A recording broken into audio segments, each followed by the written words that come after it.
Good evening, everyone. I'm Colin Livingston, host of Talking Torque, episode or show 2. Kind of excited tonight. I got a very good friend of mine, Mr. John Taskinen, joining me, the president of Snubco. We're going to jump in with him and talk a little bit about what Snubco does. And, John is also one of our partners within the world of racing.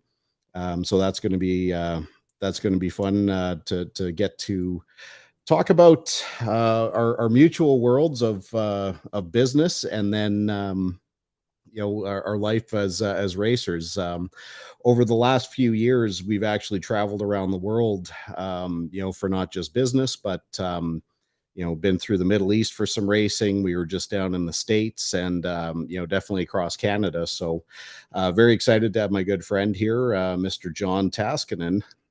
How are you doing, John? Good. Thanks for inviting me, Colin. It's good to talk to you about these things. Let's get through the business part of this real quick so we can talk about racing, which I'm more interested in.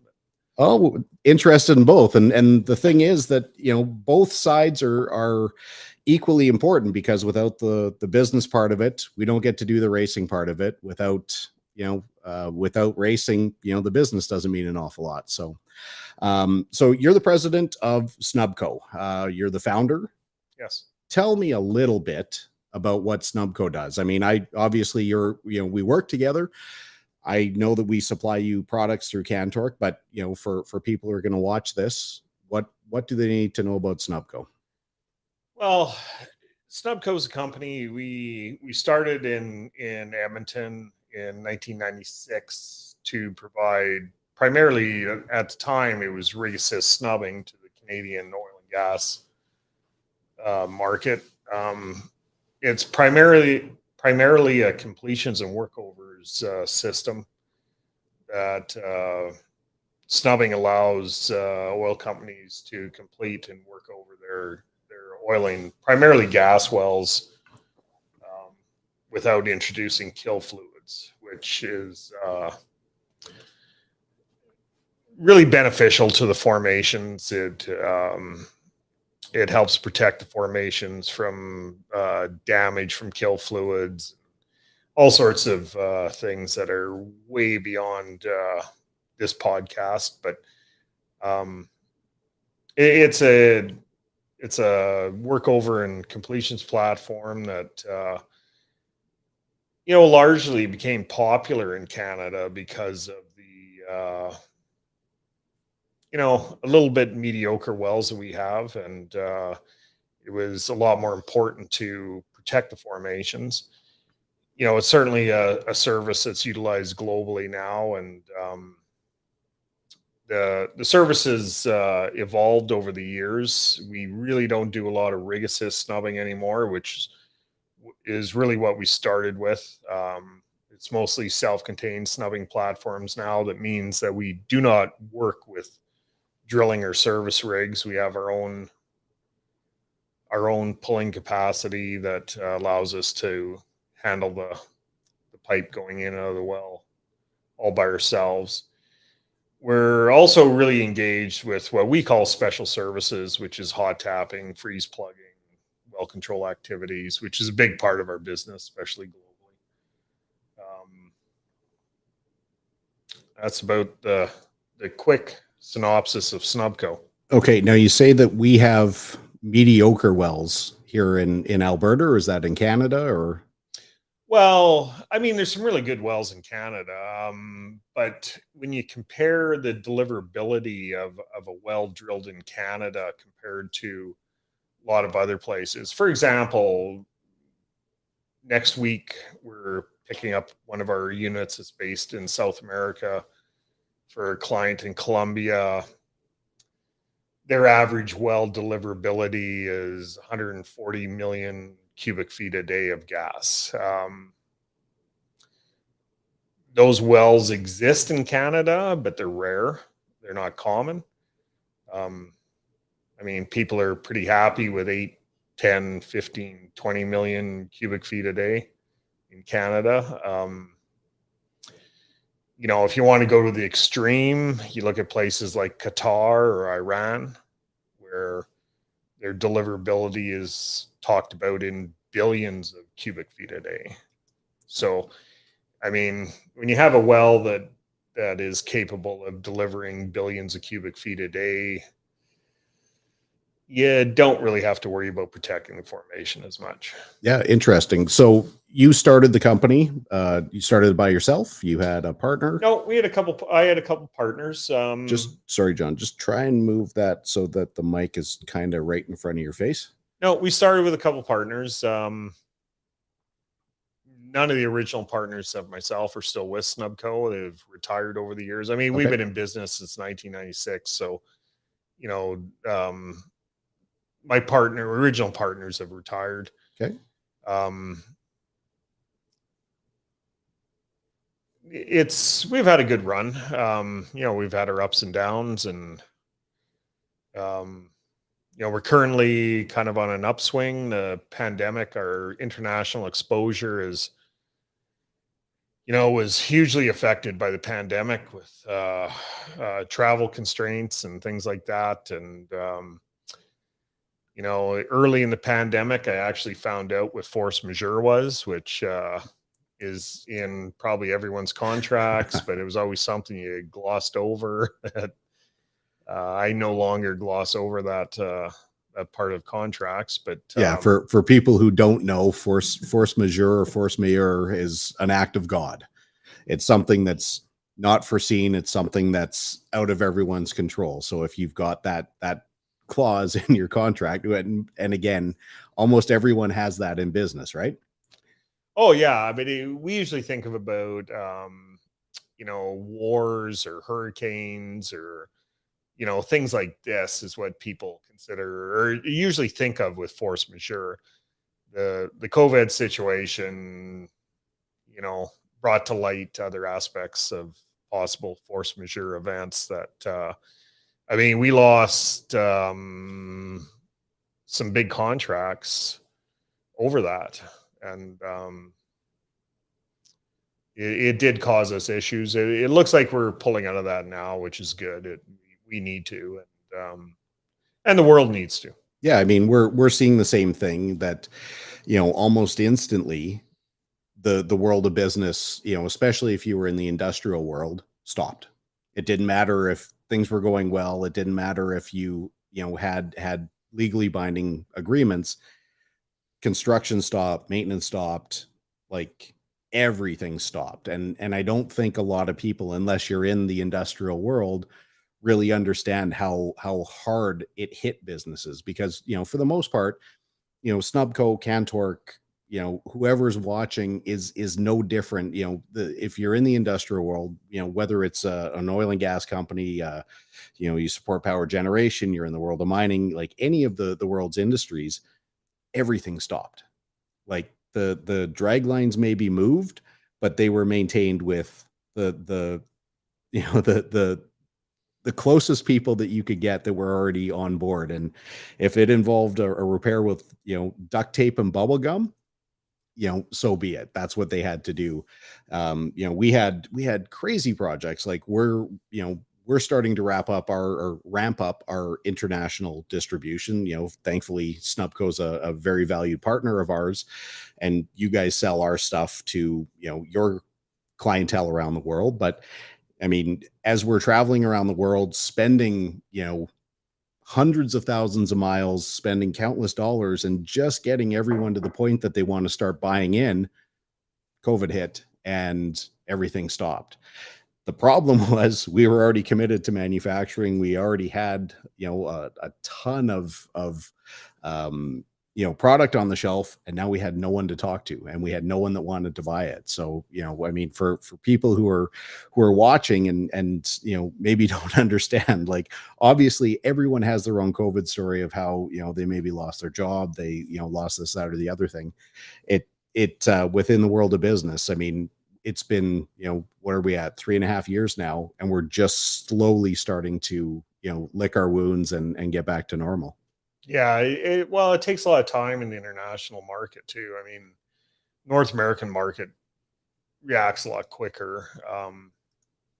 But yeah, the international market, especially when you're talking about companies like Aramco and ADNOC, and everything takes so long.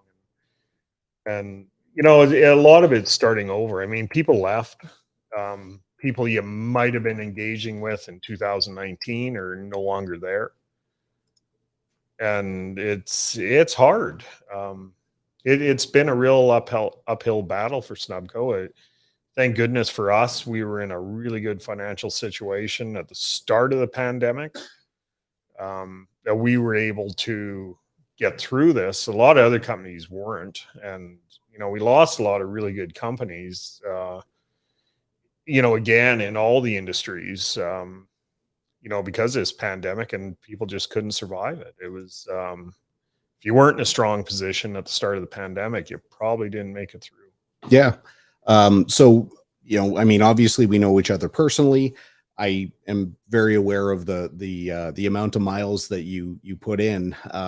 But for me, it's super cool to have an Edmonton, a Nisku based business that does, so well internationally. I mean, talk a little bit about where Snubco was really strong and the markets you've been able to conquer.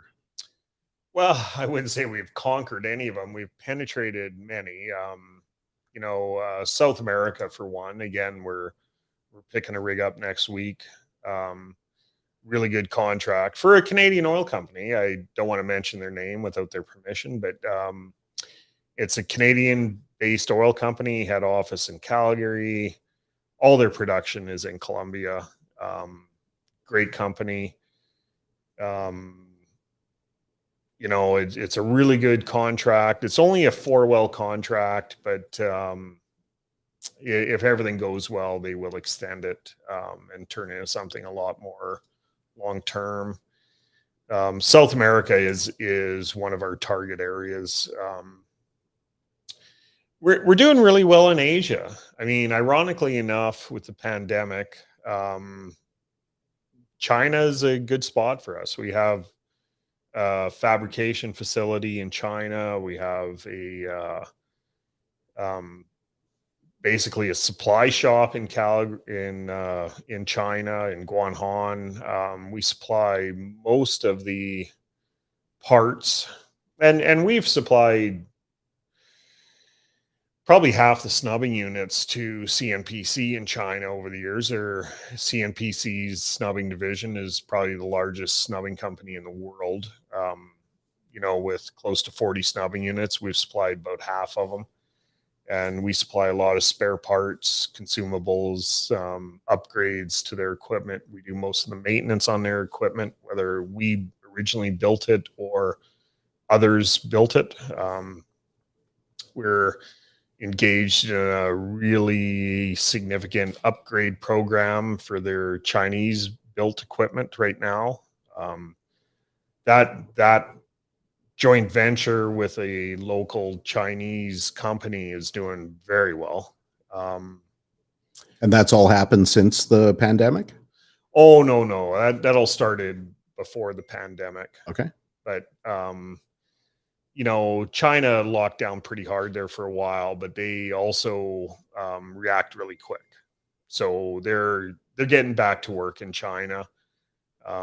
Some of the recent news in about some of the nefarious things about China. I mean, China's a country with a population of 1.4 billion people, and 99.9% of them are very nice, honest people that are good to work with. There are a few that maybe aren't, but that's no different than doing business in Canada. Yeah. We're all pretty good, but we're not all good. No. And our partner in China is a very nice man, and very good company. He's done very well, and he's really good to us, and we work well together, and they've done very well with CNPC and Sinopec too. The last unit we delivered to China actually was for Sinopec, not CNPC. But yep. Yeah, and I've met your representatives there, and they're both fantastic. I've had the pleasure of doing some business in China, outside of what we do together. And I think China, we hear an awful lot about them right now. from a really negative standpoint. But, when you get to put your feet on the ground there, you get to meet the people, you get to, actually do business there. They're extremely thoughtful. They're extremely hardworking and just really wonderful people. Um, Again, all you hear on the news though is the politics, of course, and you don't hear about the people. You don't hear about the business people. You don't hear about the common people. I mean, let's face it, that's true in Canada. 100%. Our politicians don't define me, and the politicians in China don't define most of the people in China. Agree 100%. And so, yeah, I mean, those are things you need to learn to separate a little bit. When I wouldn't discourage people from doing business in China if that's a market you're interested in. Yeah, you got to be careful about it.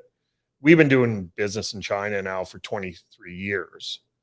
So we've learned the ins and outs of doing business there. It's really important to respect their culture.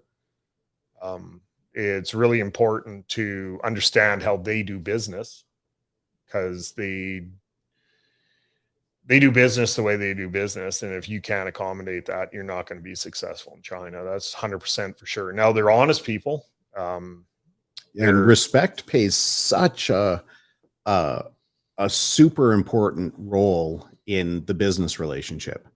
Oh, for sure. Yeah.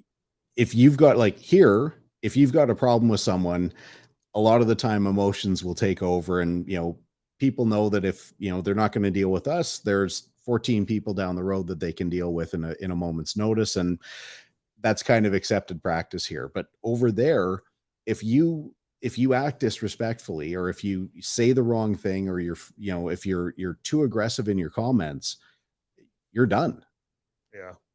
I mean, the other thing I found about them is they're very tough negotiators, but once you're done negotiating and you've made the deal, that's the deal. Yeah. And they respect it. And there's no renegotiating later. If you've decided, how something's going to work, and you take all the time to put it down in writing, and that's the deal, and they'll honor it, even if it doesn't work for them. Yep. That's the deal they made. Even if you come to them later, and I've come to Chinese companies we've done business with and said, listen, this probably wasn't the best for you. Let me buy that back and we'll do something different. Yeah. They say, no, it's impossible. That was the deal. We can't change the deal. And that's the way they are. Yeah. So you've done well in South America through Colombia, China. Where else is Snubco strong? We're penetrating Vietnam right now. We did a job in the last little while offshore Vietnam. It was a really good job for Snubco.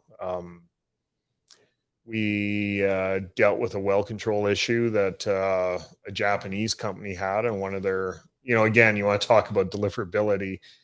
That platform with 4 wells. I went for dinner with the drilling manager one day, and he told me those wells, the 4 wells, made $1.2 million in product a day out of 4 wells. Wow. Now, those are offshore wells. No one drills offshore wells in 400 feet of water that don't have big deliverability. But, ironically enough, a couple days ago, I got another email for another operator in Vietnam that has some issues and he's dealt with, and was asking us how we could help him solve his problems. Awesome. So Vietnam, Vietnam's a country a lot of people don't think of. If you like beach vacations, think about Vietnam. Yeah. You really should. Vietnam is a wonderful country. There's a lot of interesting things to see there, but if you like the beaches and you like surfing, people don't think of Vietnam, but their beaches are unbelievable. And I'm not a surfer, but apparently the surfing's really good there too.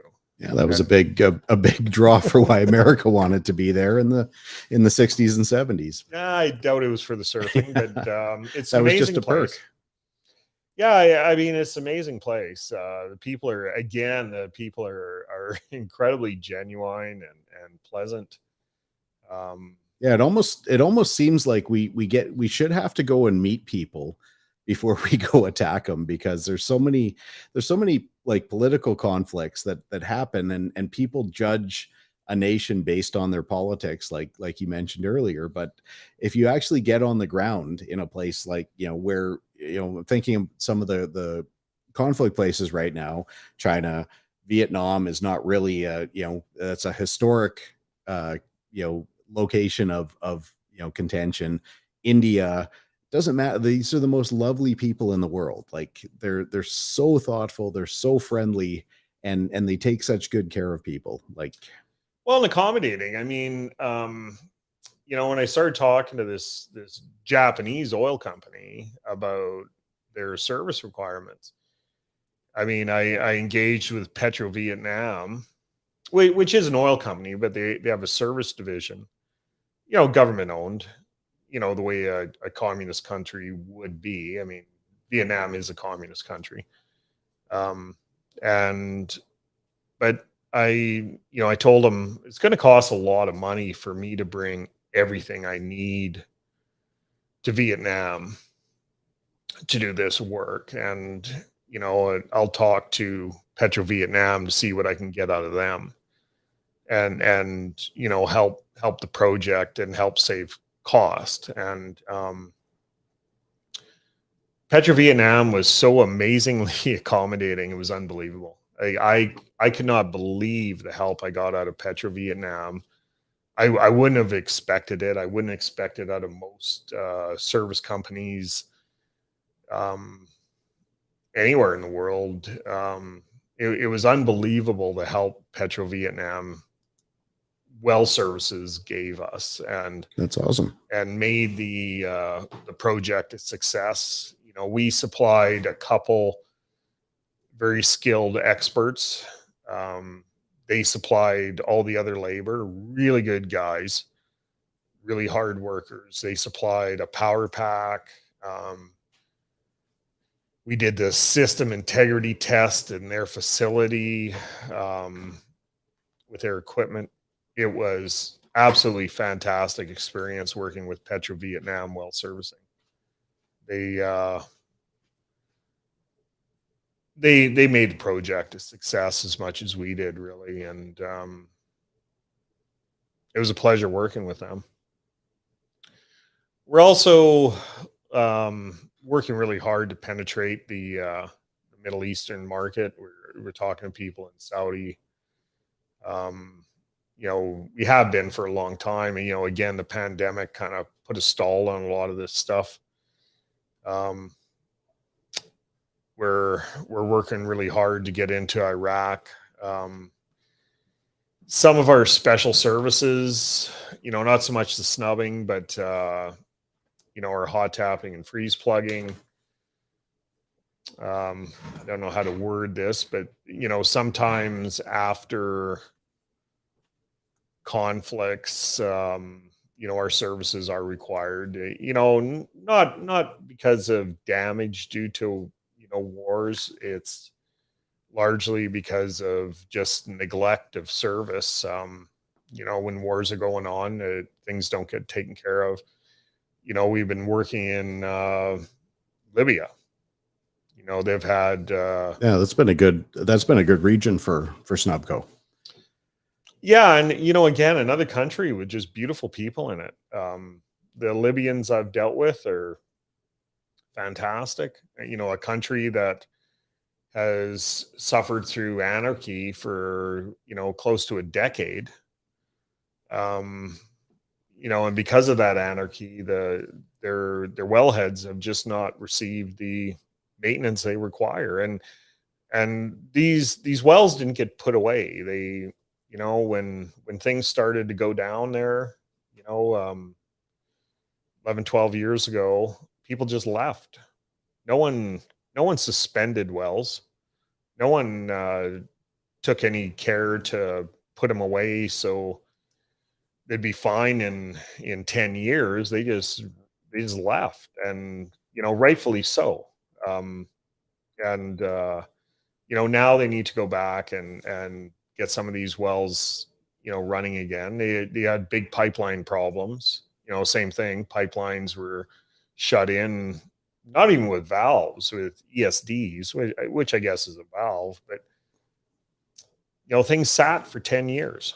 Yep, but not so you don't just get involved though in day-to-day stuff. You also get called in as a product specialist when nobody else seems to be able to handle a situation. You just got called in recently. I'm trying to think of where you go, where it was. Help me out here. Back in, was it like November? You had to fly in to look at a well. You got called in last minute and had to Tanzania, yeah. Tanzania. I was going to say Madagascar, but yeah, Tanzania, because of your personal relationship with the company, but at the same time, with your product knowledge. Yeah, well, that was a well they were very scared of. I mean, the oil company was very scared of this wellhead. I mean, again, it was a well that was drilled some 10 years ago. They were drilling for oil. They found gas. They kind of half completed it as a gas well. A lot of people, maybe not in the oil industry, really understand the difference between an oil well and a gas well. Think, wow, this one makes gas, that one makes oil. Well, there's pretty significant differences in components, especially with some of the stuff that's involved with gas. Gas commonly, well, oil does too, sometimes have H2S, sometimes carbon dioxide, which actually is a bigger problem to corrosion than H2S. But what was the problem with this well? It was leaking. It wasn't leaking to the environment, but the valves were leaking, and then there was outboard pressure containment devices that were holding, and their biggest concern was if they started messing with it, the leaks would get worse, and then it would deteriorate into loss of control that would result in damage to the environment, or someone would get hurt, and that was their big concern. And it seemed like a big deal, but it turned out to not be so bad. That's the way I saw it. Their concern was warranted. Largely because Tanzania doesn't have a lot of capabilities there. I mean, like in Canada, if you had a well that was leaking, or the US, or the Middle East, there's all sorts of people that come help you. Yeah. Tanzania doesn't really have that support system in place. So they were concerned because I told them, I said, just send one of your operators out there and have them do this and that and this and that, and let me know what happens, and I'll tell you how to fix it. And they said, wow, we don't want our guys to touch it. Did it turn out to actually take this and that and this and that, or was it maybe something else? Well, I did this and that. I definitely found problems with the wellhead. There's definitely well integrity issues with the wellhead, 100%. But it's so, like, to me, it's so cool that, a dude from, wherever you define yourself, Edmonton, Alberta, New Sarepta, wherever you call home, that, a dude from a small town can get on an airplane, fly literally to the other side of the world, and, because of the knowledge that you have from, your education, from your lifetime of experience, can solve these problems anywhere. Well, yeah, I mean, I've been in the pressure control business personally for over 30 years, so I understand what to see. And they definitely had people with limited experience with that. So, I mean, just like a mechanic will start taking a nut off a bolt and notice right away there's a problem with this. So maybe he just doesn't spin it off. Maybe he goes back and forth. Maybe he lubricates it. Same kind of thing. I mean, I know how to approach these wells. Sometimes it's simple as knowing where to stand. I mean, like, and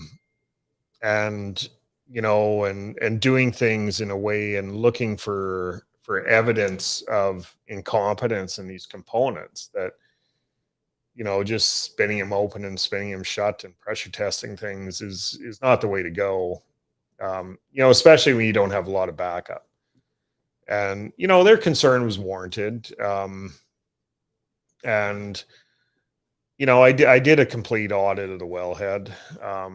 I supplied them a report and offered them recommendations on how to move forward, which they're going to do a workover on that well coming up pretty soon, actually. And I told them what needed to be done to safely do their next step, which is going to require some more equipment and special procedures. It's still like super cool. Again, to me, a guy who's trying to do the same thing, that this is what you're doing. But you said the most important thing you wanted to talk about today wasn't about business. You wanted to talk about racing. Oh, yeah. Well, that's the fun stuff. Okay, so what part of racing do you want to talk about? Go-karts? Do you want to talk about today's testing in Formula One? Where do you want to start? You're the guest, so I like all sorts of racing. I got to be honest with you, though. I did not really pay attention. I was really busy. I had to put something together for some folks in Abu Dhabi today, so I really don't know so much. You didn't see that Max Verstappen was the only driver in the Red Bull car and turned 157 laps of testing today? I do not know anything about the testing today. I believe it was in Bahrain. It was in Bahrain, yes. But other than that, I really don't know anything about the Formula One testing. Okay, so we don't have to talk about. We can talk about that, but I'll just be telling you things. Yeah, that's fine. Well, did everyone test, or was this? No, this was the open test. The donkeys of the day were McLaren. They had what appeared to be a lot of brake issues. Well, we know all about that from Florida, don't we? That'll be the next topic. But McLaren really struggled with brakes last year, and it seemed like this year they didn't have the same level of brake issue, but they maybe had something similar and had to work on their ducting. They were the lowest on the list at 100 or at 92 laps. So between them, Aston Martin, when Drogovic launched the car, there was an electrical issue. He had to slow down. They handed the car over to Alonso in the afternoon, and they've said he's going to run all day tomorrow. So I don't know what that means, because whether you know or not, Lance Stroll is ruled out. He was involved in a cycling incident, and they won't say what the damage is. I wasn't aware of that either. Yeah, so Lance Stroll is sidelined. With the only thing they've said is the injury has affected his hand and his wrist. And then when asked to elaborate, the team boss said, no, we have to respect privacy. So I don't know what that means and why they won't talk about, like, if he broke his wrist, okay, it's obviously going to take a couple weeks. It's not like the other teams can adjust their strategy based on whether or not Lance Stroll is going to be in the car or not. It's not like in the world of, hockey. If you know a guy's hurt somewhere, you know where to hit them and, take advantage. But so that was kind of interesting today. Yeah, it is. I guess some of it, I think they just, I don't know, for whatever reason, they don't want to disclose that kind of stuff. But I wouldn't put a lot of weight into, preseason testing. I mean, everyone's trying things. I mean, I'm sure they all want to show up and be the fastest guy on the track, but you don't even know if they're running legal. You don't know so many things that. I mean, Red Bull was number one without any issue today. Alonso was actually he put up the second fastest time. I actually compared race laps versus qualifying laps to kind of get an idea where they were running. They were running way quicker than a conventional race lap, but they're still not quite to qualifying times yet. And then, so much of that depends on what tire they're running. Mercedes, as an example, last year, obviously they struggled with porpoising. Their car was terrible.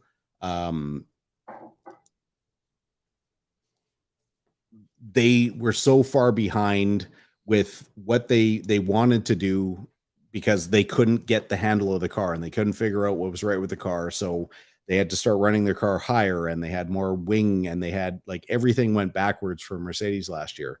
This year, car comes off, they had their media day, they had their less than 100-kilometer laps at Silverstone, but they're saying there's no porpoising on the Mercedes. So today they kind of ran, they were just behind Red Bull. Red Bull turned 157 laps, and I think Mercedes turned 150 or 152, like just short of 3 Grand Prix out of their running. So they were really, really stable today. They say that tomorrow and through the week, through the weekend, they're going to start maximizing the car. They haven't actually done anything yet. So that's going to be interesting. But our worlds, as far as racing and hands-on racing, revolve around karting. Yeah, it's interesting. We were talking about the pandemic earlier. I mean, Matthew's race car career ended. So Matthew is your son. Yeah.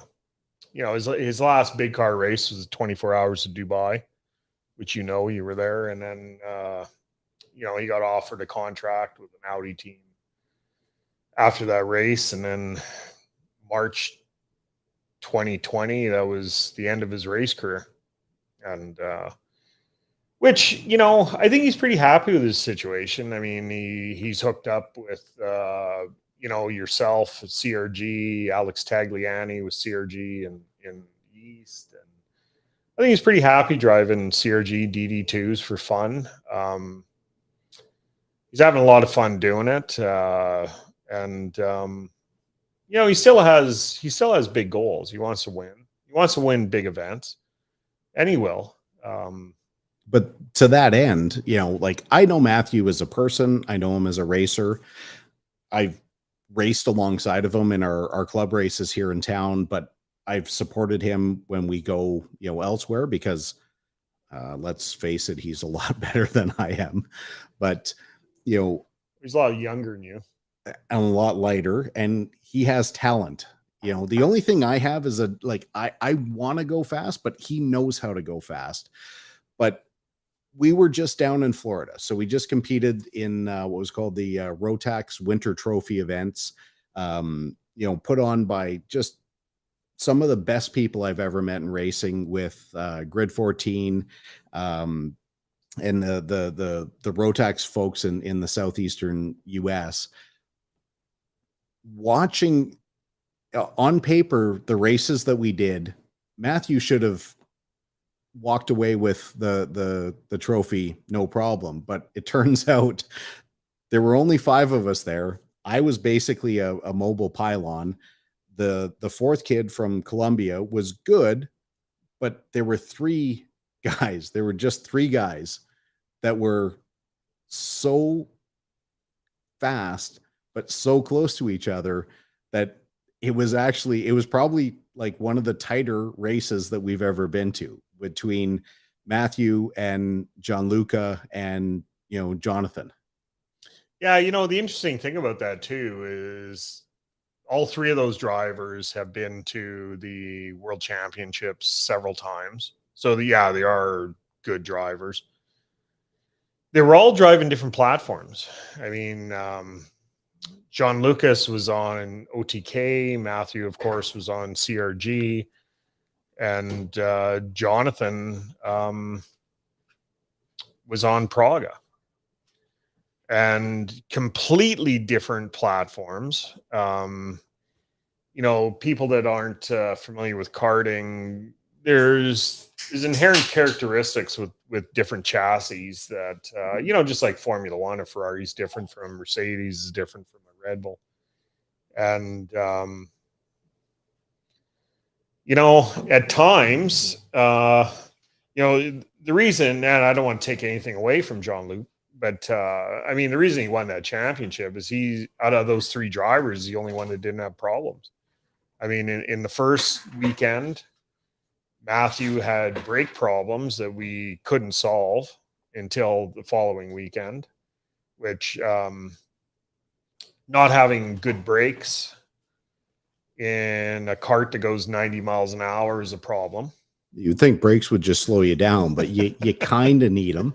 You kind of need them. I mean, he had brakes, he had rear brakes. He just didn't have front brakes that worked very well. So, I mean, the thing is, okay, you got to start slowing down twice as far away, so that affects lap times. Jonathan, really great kid from Australia, really good driver. I think he was the best driver in that series, to be honest with you. But he had engine problems. Yeah, they really, and I don't think they ever solved them.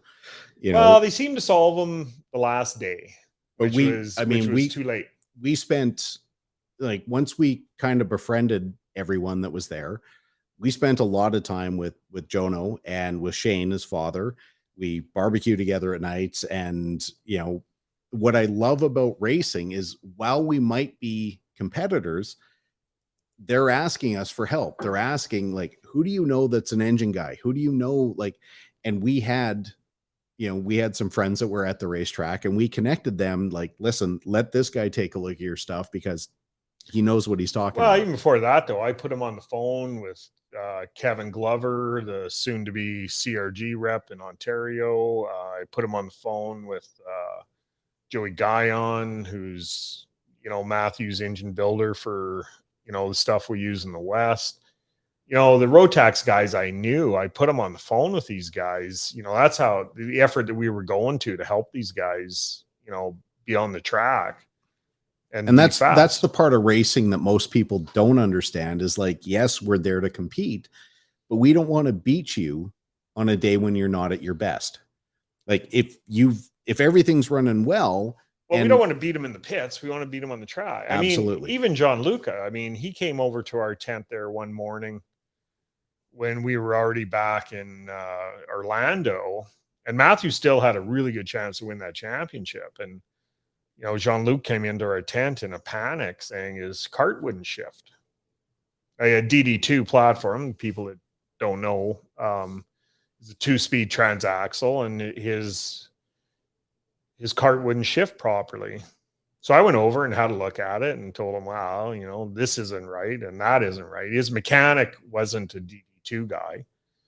So, I helped him fix his problem, which maybe I shouldn't have. And maybe Matthew would have won the championship. But, again, you don't want to beat these guys in the pits. You want to beat them on the track. And, he did not have a problem on the track that whole series. The thing that, I still can't get over, having shared a track with these guys. I mean, I wasn't racing these guys at all. The only time I passed these guys was when, Jono had an issue. The Colombian kid had an issue. And at one moment, for like 3 seconds, I was in third place in a 5-car race. And within a heartbeat, those guys got past me. But when I was watching, and I've seen the broadcast now, and, thanks to, our friend Henry Baudet, and now I'm drawing a blank, our friends from Car Chasers. When I was watching the broadcast, Xander, yeah, those guys, the top 3 of, Matthew, Gianluca, and Jono, they were within, like, carts of each other. Nobody ever drove away. The only time was, like, in a practice session. Matthew kind of got away when we were in Orlando. He had a really good practice session, and it looked like we had everything up and running. And then the next thing we knew, the next session, he was in the wall and we had to fix a bunch of stuff.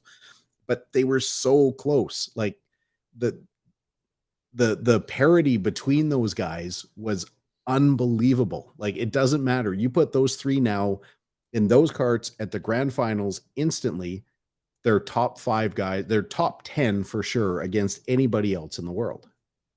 Yeah, they're great drivers. Matthew actually hit that wall twice, which, the trouble with that is he knew he had a chance. He knew he had to be fast. He knew he had to win everything. And unfortunately, sometimes when you're looking for the limit, you find it. and that's what happened to him two test sessions. That's not fair. Matthew had mechanical issues. He didn't push too hard. There was an issue. Oh, was it? I didn't realize that. Well, we replaced a master cylinder, and we replaced. Oh no, we did that before that though. Yeah. After we replaced the master cylinders when he hit the walls, and we thought we had everything up and going, and he went out and was looking for speed, and he was fast. I mean, like, he qualified on the pole. He was fast. It's just on those practice sessions, like I say, sometimes you're looking for the limit, you find it, and that was an unforgiving corner. It was the end of a long straightaway that was extremely fast on a very greasy track with a kink. So you come out of a chicane where you have to essentially hammer at least one, if not two curbs, kind of get your cart settled through a hairpin with a bit of a dog leg, run straight, and then just as you're getting into the braking zone, you kind of have to shift left. Yeah.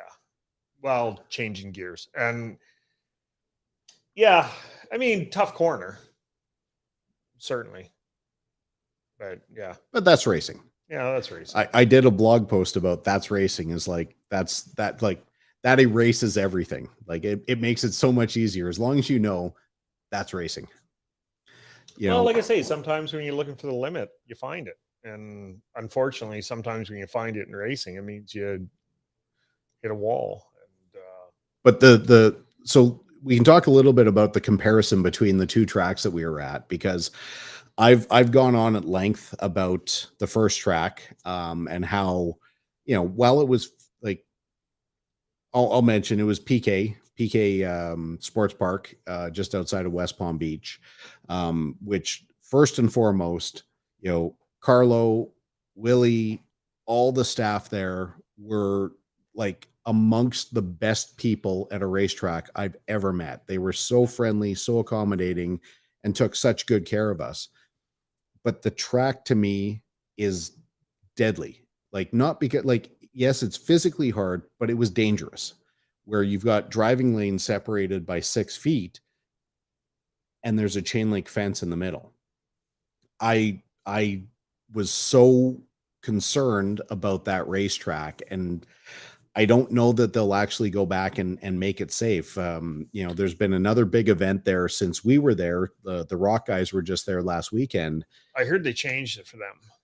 They ran the opposite direction, and they took out the section of the infield with the S's. So, but that was it. They still ran the rinky dink, part where we would come down the front straightaway, and then make that hard left-hand turn to the super slow right-hand hairpin. That was still left in there. Well, they could have run smooth onto the front straightaway, but regardless, the track has a lot of potential, but I think it's far too dangerous. If two carts ever connected in the wrong way and somebody ends up helmet first into that chain link fence, it's over. Yeah. I mean, I think that track was built for the rental carts, though, which are much slower, and they have, different collision absorption systems. But they've got protected wheels, and they're way heavier. Like, for one of those rental carts to launch, it takes something serious because you don't have wheel on wheel contact. But you take two junior carts that have like a 300-pound weight with exposed wheels, it doesn't take much.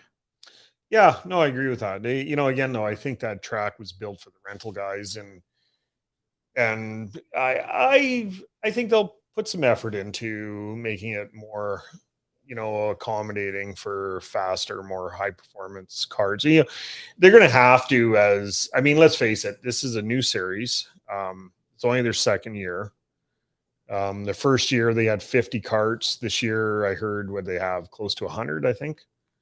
It's a building series, and and our race was the very first race at PK, like outside of the rental carts. We were the first ever, like proper, pro type karting event.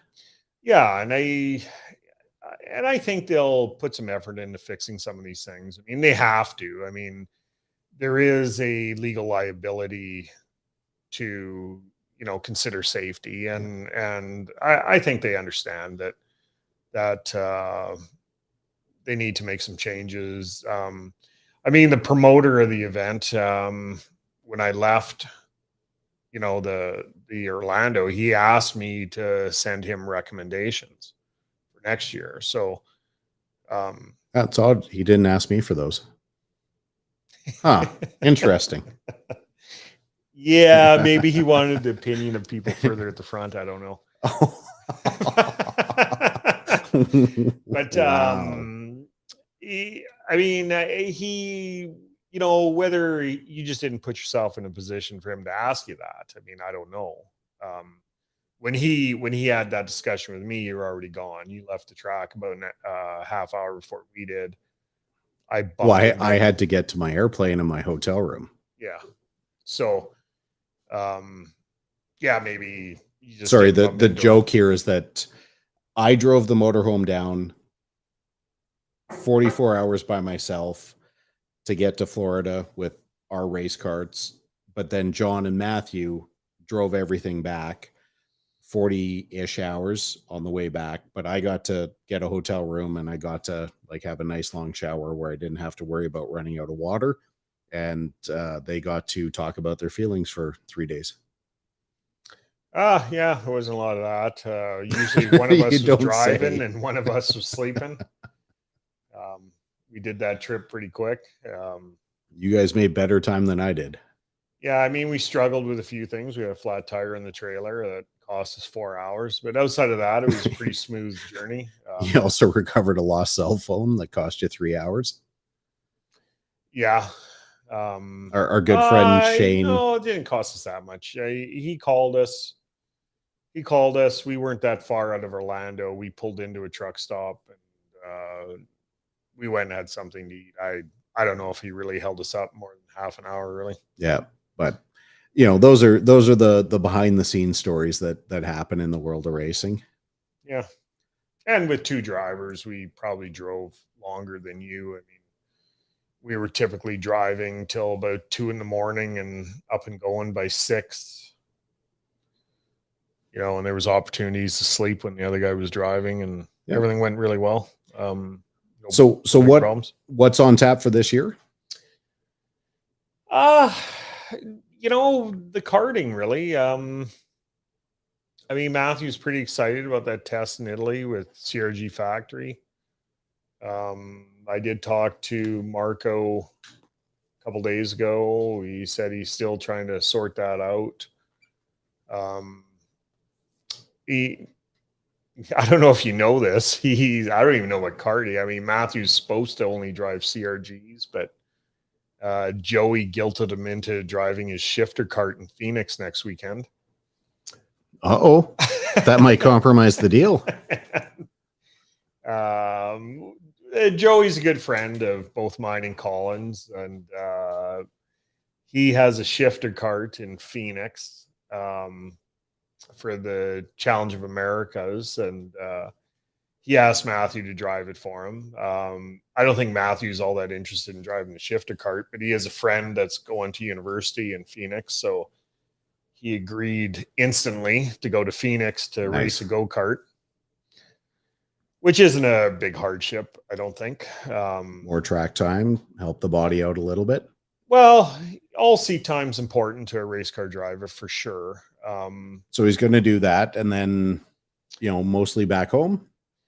Yeah, I think primarily. A couple of Rotax events, and hopefully we get him to some club events.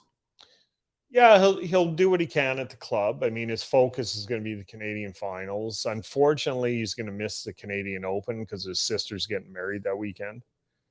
So, his focus is going to be the Canadian finals, which is a 2-race event. The first at Stratotech, which was a track I used to race at when I was the moving pylon on the racetrack. And it's a fast track. I don't know what condition it's in. Hasn't been a karting event there in a while. We'll find out. I guess the bottom line is to be the same for everyone. So if it's bumpy for everyone. If it's great and smooth. I mean, the one thing I can say is when Dan built that track, it was no expense barred on. Yeah, Dan Beath. Yeah. And then you got to go to Chilliwack. Yeah, and then Chilliwack's, a track Matthew's always done really, really well at. Going back to when he was a rookie, one of his first races outside of Alberta was in Chilliwack. It was a Challenge of America race with, big names. I mean, Stingray Robb, who just signed a contract with Indy, was there. He's got to won that race. Matthew come in fifth. And after that, Matthew never lost another race there until a couple years ago at the Canadian finals. There were some problems he had at the start that didn't work well for him. And that every other race he's done in Chilliwack, he's won. It's a racetrack he's always done really well at for whatever reason. It suits his driving style. It's a track he likes. It's one of the better tracks in Canada for sure. Well, I wouldn't really talk about it at the same level as Mont Tremblant or Mossport, to be honest with you. But yeah, it's a great track. But they're all kind of made in the same style, that they have really solid bases. There's not a lot of bumps. They're, Chilliwack is, really, it's got a lot of flowing sections. It's got some fast sections. Definitely doesn't compare to Tremblant. I mean, Tremblant is, there's nothing better in the entire world. So other than, the race at, that track in Portugal was pretty great. I know you didn't drive it, but you were there and you watched it. That was a pretty great track. Yeah, there was a lot about that track that was really good. Some of the curbing, which ended up costing Matthew his shot, was a little bit extreme, where curbing can rip off an engine mount. Only if you hit them. And again, it's the same for everyone, yeah. But what was funny is that he followed the same followed the same tire tracks as the guys in front of him. He just got unlucky and everybody else managed to get by. But I doubt he only hit it once. It's tough to that's say. the thing. I mean, you hit a curb once and you break something. It's, I hit a curb and I broke it. And it was like, wow. Was that the first time you hit that curb? Yep. Maybe not. So, and then Matthew is still going to do a handful of races in Eastern Canada. Well, yeah. I mean, he's planning to do. Well, he was planning to do all of them. Unfortunately, he can't make the Canadian Open. But I mean, he does have to go to his sister's wedding, or not that he has to. He wants to go to his sister's wedding. Yeah, once in a while, it's really a pain in the ass when life gets in the way of racing. Well, I told him, just tell her you'll come to the next one. Yeah, bingo. Well, that's your daughter. You can say that. But either way, I mean, yeah, I mean, he's going to miss that race. He intends on doing. Well, he's intending now to do all of the Coupe de Montreal, but again, he's working. He's not a professional race car driver. He's or go-kart driver. He has a job. So I'm sure there'll be some conflicts. He might miss a race or two. I don't know. But he's committed to do everything he can. He will do everything he can when there isn't a work conflict or other race. I mean, he missed a race last year because it conflicted with the Canadian finals. Yep. But I mean, he won what, 3 or 4 of the Coupe de Montreal races last year? Yeah. I think he won most everything he did. I mean, he didn't win the championship because he didn't go to, because he missed. But yeah, the race at Saint Hilaire, where he was riding in second and made a pass on the last lap, was described to me by Alex, Alex Tagliani, as one of the best passes he's ever seen in racing, where Matthew just totally committed to a corner. I mean, it was like 3 or 4 corners from the checkered flag, but just threw it into a corner, made it stick, I think there was a little bit of contact, and then he drove off, and he got that win. The win that I saw him do at Mount Tremblant in the rain. Um, I've seen some dominating races before, but that was like another level because they were all great race car drivers. But in the rain, Matthew had something that the other guys didn't, and even with an engine issue on the last lap, still managed to, I mean, he finished like 40 seconds ahead of P2. Like he was close to lapping the field. If he would have, kind of stuck, if his engine would have, that spark plug would have had that issue. But yeah, it wasn't an engine issue; it was a spark plug issue. True. But, yeah, I mean, he finished the race. I was watching it online. Finished it. He won it, and still convincingly won it, even with, 2 laps to go. I mean, I was there. I was watching the whole thing, and through the what they call the toilet bowl. Cart went off, spun backwards through the grass, and then kind of out of control came back on track as Matthew was coming to lap the guy, and just somehow didn't manage to hit him. Like that could have ended the thing right there. But yeah, it was a really, really, really cool win. Yeah. Well, it was good. Yeah. Matthew's always been good in the rain. We were kind of hoping for rain in Orlando there. Kind of help Matthew's prospects, but it didn't come. I mean, there are a lot of good racers. The good racers tend to be good in the rain. It's all about kart control. There are some that aren't. I've seen and known drivers that are fair weather drivers and they can't drive in the rain for whatever reason. I mean, with Matthew, I think it goes back to when he was little. I mean, when he first started karting, it was we'd go out when it was raining to the local track for him to practice, and he wanted to. It was, I did it once and said, it's raining, we should go practice. After that, he was asking for it. It was, it was raining. He goes, well, let's go to the track. I want to practice wet racing. And, he doesn't like racing in the rain. Like, I don't think anyone really likes racing in the rain outside it's cold and it's wet and he's good at it. Sucks. So he doesn't mind when it races or when it rains when he's racing. But yeah, it's definitely a good skill to have when it rains, you're not scared of it. There are people that when it rains, they don't want any part of it. Yeah. And so we should probably wrap this up. We've been yammering for quite some time.